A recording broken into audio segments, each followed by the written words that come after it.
Sejarah Jakarta. Perkenalkan, nama saya Nurul Aziza, biasa dipanggil Lulu. Nah, saya di sini bersama Pak Supanta, Pak Alex, dan juga ada pemandu lagi namanya Miss Anissa, merupakan English Speaking Guide di Museum Sejarah Jakarta. Kita juga ada 6 local guide lain atau 6 pemandu lokal.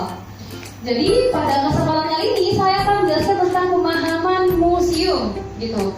Jadi mungkin kita ini yang bekerja di museum tahu ya. Museum itu apa sih? Tapi pada tahu nggak nih organisasi atau badan yang menaungi museum itu apa sih?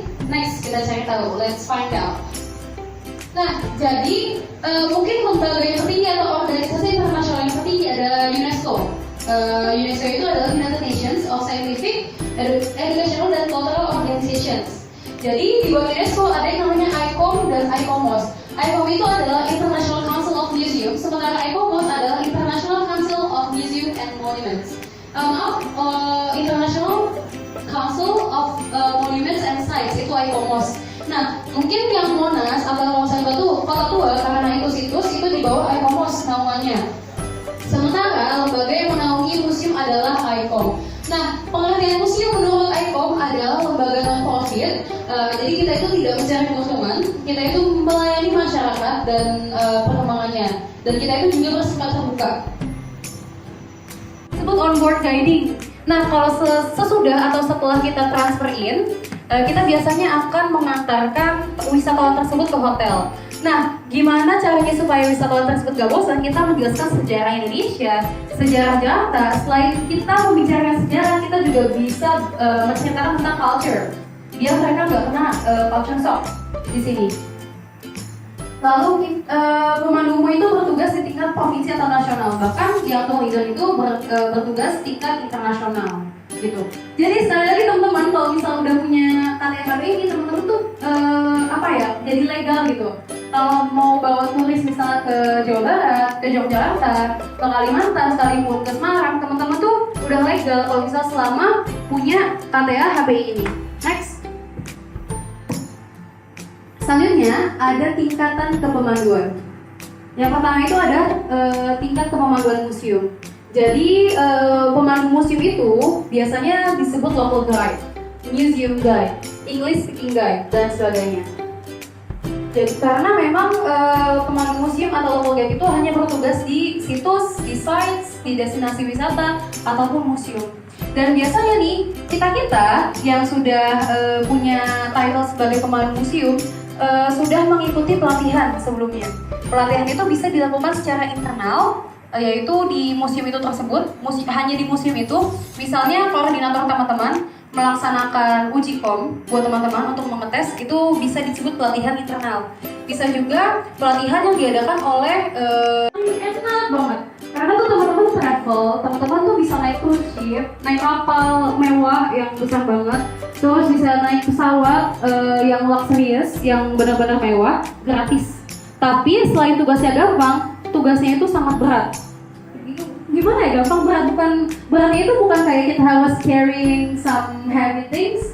Kita nggak bawa beban berat, tapi kita itu bertanggung jawab. Saya tidak sedang mengajari ikan berenang, karena ikan tidak diajari berenang juga sudah pinter, sudah biasa berenang ya. Jadi saya hanya berbagi saja, mengingatkan di mana dalam kepemanduan itu ada yang namanya teknik, etika, trik, dan juga pelayanan maksimal. Berikutnya Ipan, di teknik pelayanan ini kita bisa melihat etika dan teknik kepemanduan museum merupakan hal yang berkaitan dalam aturan kepemanduan. Untuk memandu harus dapat memahami sebagai aturan dasarnya, yaitu diantaranya apa Ipan? Next ya, mengucapkan salam, assalamualaikum, selamat pagi, selamat siang, tergantung pengunjung yang kita bawa. Kalau yang kita bawa biasanya tiba-tiba nih ada rombongan ibu-ibu majlis taklim ya, assalamualaikum, atau dari sekolah yang non muslim selamat siang cukup. Artinya disesuaikan saja. Kalau masalah salam fleksibel.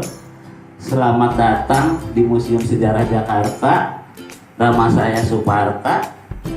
Sejarah singkatnya, ini adalah museum yang diresmikan di tanggal 30 Maret.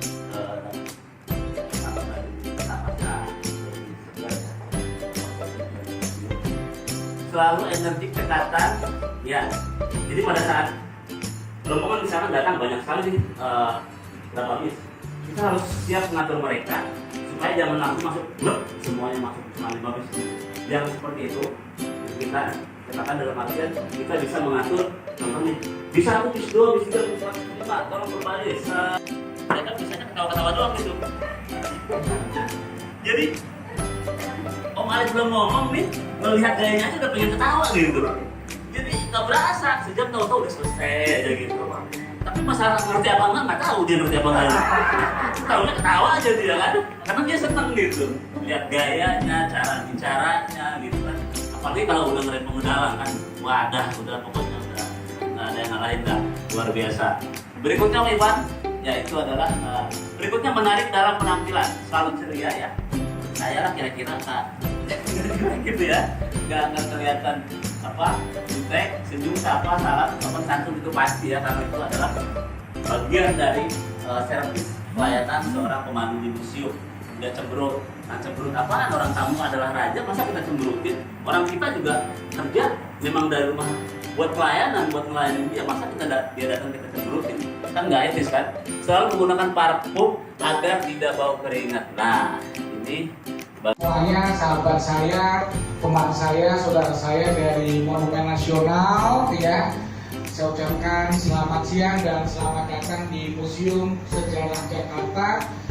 Kali ini kita mengadakan sharing bersama atau diskusi bersama untuk kemajuan ya dan menjaga kualitas ya tentang pelayanan publik atau secara umum ya di dalam pemanduan dan juga di dalam tiketing ya, karena itu sama-sama menjadikan salah satu peran utama di museum atau di monumen ataupun di destinasi pariwisata di Indonesia.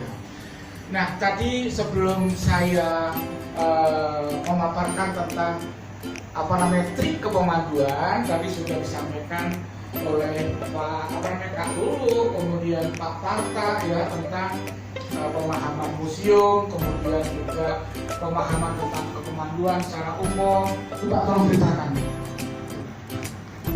Oke, terima kasih. Jadi persis tadi yang diceritakan Pak Alex sama Mas Parta ya. Lain orang pasti caranya kita sesuaikan. Orang bawa tentara aja dengan pejabat, dengan ini kita kondisikan. Sebenarnya membantu itu sama dengan mentransfer. Apa yang ada dalam pikiran kita pindahkan sama dia, hanya tekniknya aja berbeda. Teknik harus bisa kita menenangkan dia, mengerti dia dan paham. Sama dengan tujuannya datang ke sini untuk apa. Makanya kadang orang berpikir, udah naik aja katanya. Kita sesuaikan, kita kondisikan. Ini pengalaman yang pernah saya alami. Kalau katanya Pak Parta tadi penutupan, saya pernah melakukan penutupan, udah selesai semua. Yang tiba-tiba datang ibu bukan dari dulu, dicium saya. Sampai sekarang masih kontak-kontakan Pak. Orang Palu itu masih ada yang tertentu. Langsung digini sama semua. Nah itu satu. Yang kedua, tim pemandu ya di Monas ya, bagaimana kesan Anda ketika pelayanan ya di Monas itu secara flexibility, tolong jelaskan ya. Kita sesuai dengan tema tadi ya, pelayanan maksimal dan prima. Ya kalau kita pelayanan tuh flexibility tergantung kayak dari rombongan dari TK, SD, SMP, SMA, atau rombongan keluarga, atau rombongan dari instansi pemerintah itu berbeda. Kita kalau kayak anak TK yang tadi itu sudah dijelaskan benar. Misalnya kayak anak TK itu ya fleksibilitas untuk main. Tapi kalau udah pindah ke SMP, SMA itu ya rata-rata sih banyak kunjungan ke Monas itu untuk edukasi. Jadi kita sambil nyanyi-nyanyi gitu Ya bisa. Kalau anak TK biasanya sambil nyanyi, gitu kan. Tapi kalau anak SMP ke SMA itu perbanyak edukasi dan memang harus tidak penuh 100% edukasi. Tapi kita biar kita sambil santai juga, kita ajak bercanda-bercanda, gitu kan. Kayak keluarga kita juga sambil jelaskan tentang wisata-wisatanya. Biasanya kalau keluarga kan sambil wisata juga. Tapi antara Museum Sejarah Jakarta dengan Monas itu sepertinya hampir sama ya, jumlah pengunjungnya ya. Hampir sama karena sama-sama punya kawasan kan. Oh, gitu. Biasanya kan kalau banyak masyarakat Jakarta atau luar Jakarta yang memang memang tujuan utama berwisatanya ini nggak ke museum gitu kan, hanya di kawasan aja bersama sama keluarganya. Kawasan Monas Sama kawasan. ada museumnya di Di bawah. bawah. Kawasan Kota Tua ada museumnya di tengah-tengah taman. Sama dong, tepuk tangan dong ya. Adalah hal yang dilakukan oleh si pemandu ya. Prima adalah ucapan yang dilontarkan oleh si pengunjung. Jadi kalau pelayanan belum maksimal itu namanya pengunjung tidak akan mengucapkan wow prima ya. Jadi itu agak sedikit beda ya. Pelayanan tiketing Monumen Nasional luar biasa prima, flexibility, karena semua pelayanan itu tidak boleh kaku ya. Semua harus dilakukan dengan flexibility, tegas tapi tetap flexibility. Contoh, Museum Sejarah Jakarta adalah salah satu museum terfavorit di Indonesia yang pengunjungnya nomor 2 dari Monas ya. Bagaimana cara pelayanan ketika Sabtu Minggu atau weekend? Itu tentunya perlu teori strategi ya. Dalam satu hari pernah mencapai 16.500 orang. Itu bagaimana? Kita tim pemandu ya atau pelayanan itu benar-benar harus ya